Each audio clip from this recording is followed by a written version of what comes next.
Welcome to my channel! Learn with Teacher Ali!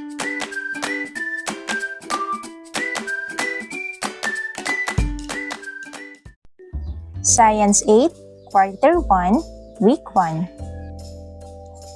And our topic is about digestive system processes. Content standards. The learners learn that organ systems work together for the growth and survival of the organism.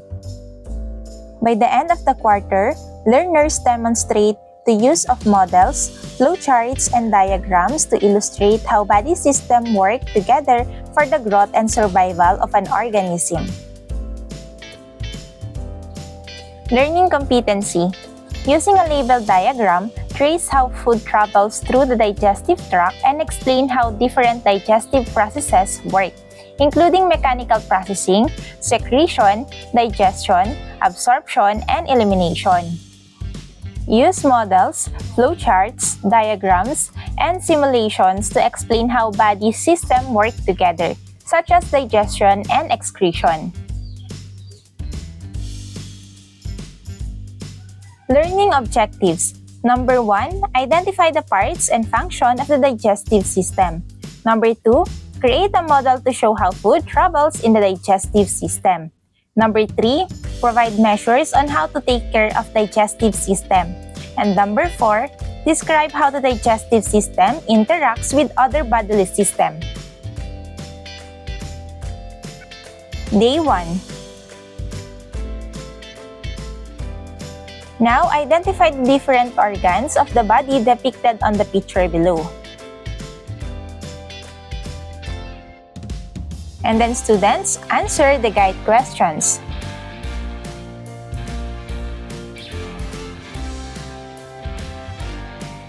Number 1, what is a body system and what makes up a body system?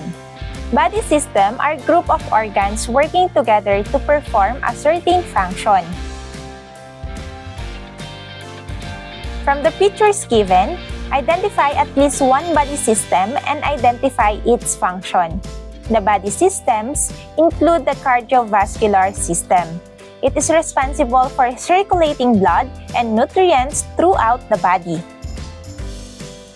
The respiratory system, which facilitates gas exchange and oxygenation of blood. Digestive system, involved in breaking down food and absorbing nutrients.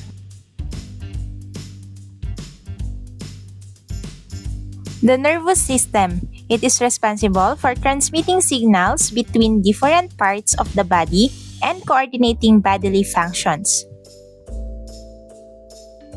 The endocrine system, which produces hormones that regulate various bodily functions. The musculoskeletal system, providing structure, support, and movement. The immune system, defending the body against pathogens and foreign substances. And the reproductive system, involved in producing offspring and maintaining sexual characteristics. Number 3, why is studying body systems important? Studying the body system is important because it helps us understand how the human body functions. Knowing our body system, maintain our health and developing practices of healthy living. Now, students, read the following and answer the guide questions.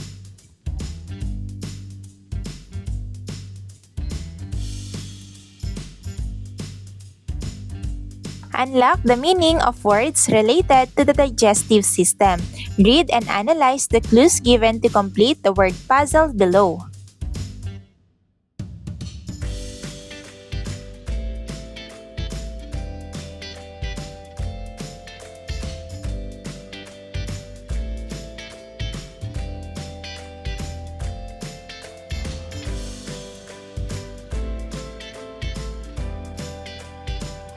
Day 2. Now let us identify the parts of the digestive system. Using post-it notepad, Let students write what they know about the identified parts of the digestive system. Now, answer some guide questions.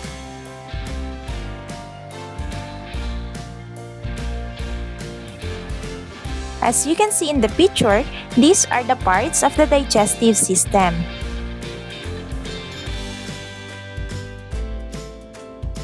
Number 2, what do you know about the functions of the parts of the digestive system? So here are the answers.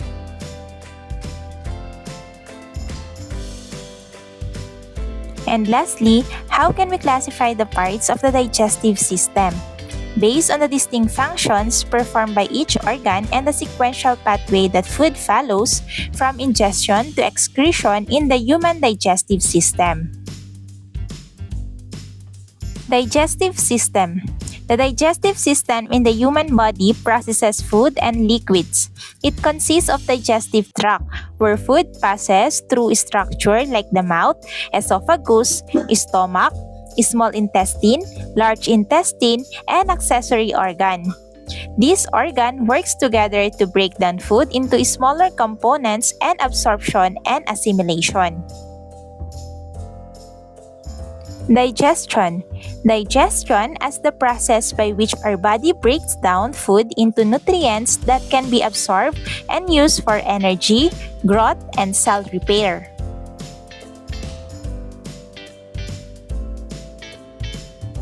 Mouth. Digestion begins here, where food is chewed and mixed with saliva containing enzymes that start breaking down carbohydrates. Did you know that an average person produces about 1 to 1.5 liters of saliva per day?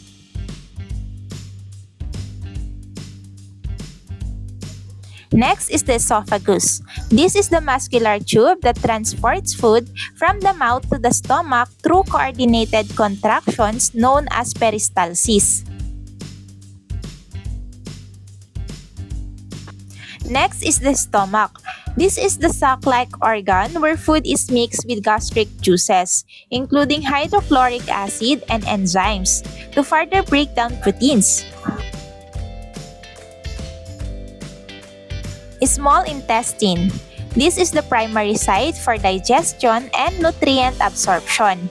Here, enzymes from the pancreas and bile from the liver aid in breaking down fats, proteins, and carbohydrates. Large intestine. This is where absorbed water and minerals from the remaining indigestible food matter and compacts it into feces. Rectum and anus. This is the final section where waste is stored before being excreted from the body. And then liver. This is where produces bile, which helps in the digestion of fats. Pancreas. Secrete enzymes that assist in digesting proteins, fats, and carbohydrates. Gallbladder. Stores and concentrates bile, releasing it into small intestine as needed. This is the different processes that happen during digestion. The 4 main stages of digestion is number 1, ingestion, then digestion, and then absorption, and then excretion. Ingestion. Begin in the mouth where food is chewed, or what we call mechanical digestion, and mixed with saliva, which is the chemical digestion. Saliva contains enzymes like amylase that start breaking down carbohydrates. Food is formed into a bolus or the soft ball and swallowed, passing through the esophagus via peristalsis or the muscle contractions. Digestion. It occurs mainly in the stomach and small intestine. In the stomach, food is mixed with gastric juices, hydrochloric acid, and enzyme like pepsin that break down proteins. The semi-liquid mixture called chyme is then slowly released into the small intestine. Absorption. Take place primarily in the small intestine. The inner walls of the small intestine have villi and microvilli that absorb nutrients into the bloodstream. Nutrients like amino acids, glucose, vitamins, and minerals are absorbed here. The liver and pancreas assist by releasing bile and digestive enzyme. Excretion. Indigestible substances move to the large intestine where water is absorbed, and remaining waste from feces and is expelled through the rectum and anus. How does the digestive system works?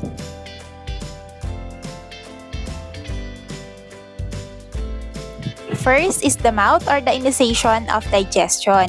And then we have what we call mechanical breakdown, which is the digestion begins in the mouth where teeth chew food into smaller pieces. And then the chemical breakdown is the saliva, which is produced by salivary glands, contain enzymes like amylase that start breaking down carbohydrates. And then formation of bolus. This is the chew food is formed into a bolus or a soft mass for swallowing. Esophagus or the transport to the stomach. First is the swallowing. The bolus is pushed to the back of the throat and enters the esophagus. And then we have what we call peristalsis. It is the involuntary muscle contractions move the bolus down the esophagus. And then lower esophageal sphincter is this ring-like muscle relaxes to allow the bolus into the stomach and then closes to prevent backflow.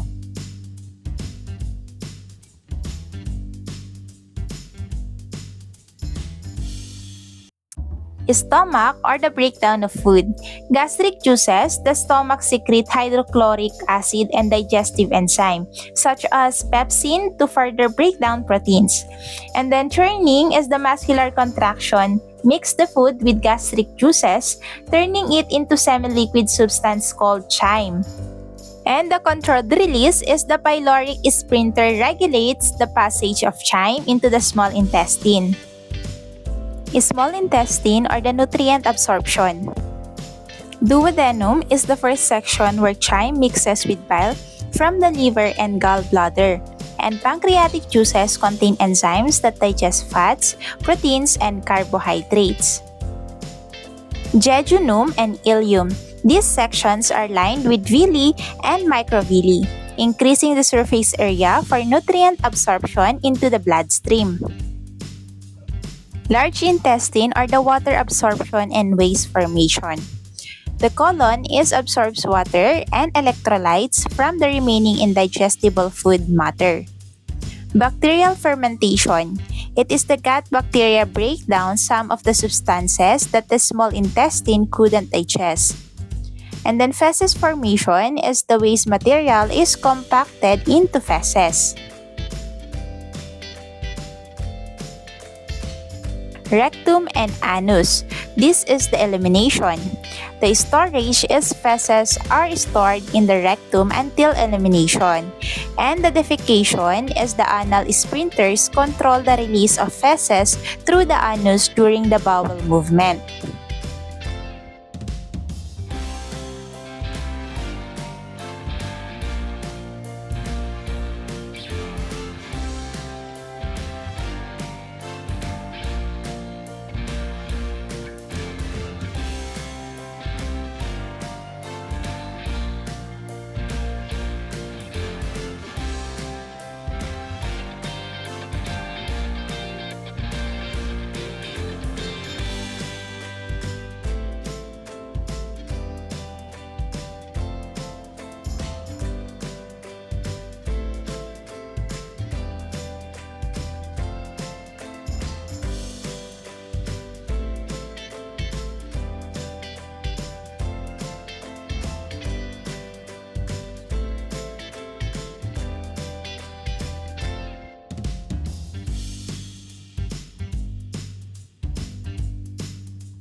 Day 3.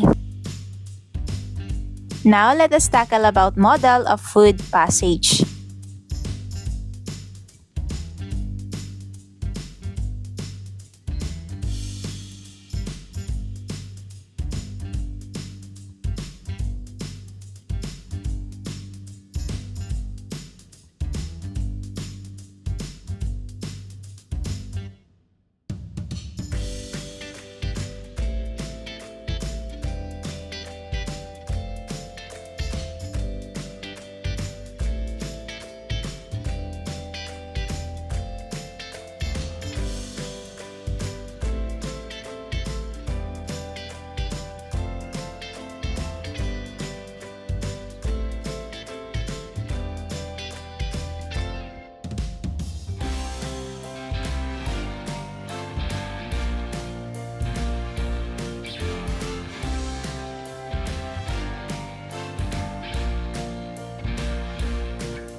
Day 4.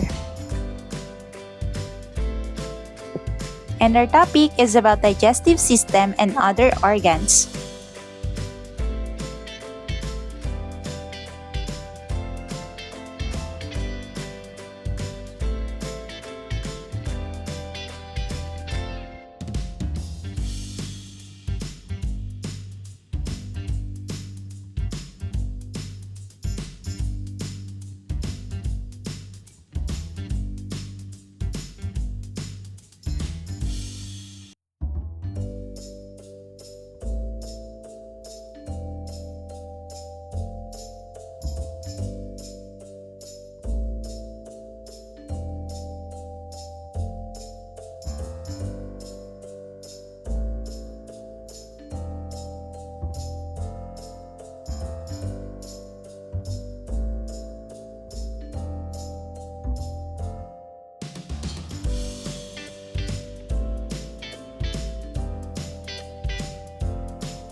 Thank you for watching! Also, don't forget to like, share, subscribe, and click the notification bell for you to be updated on our latest videos. See you on our next lesson. Goodbye!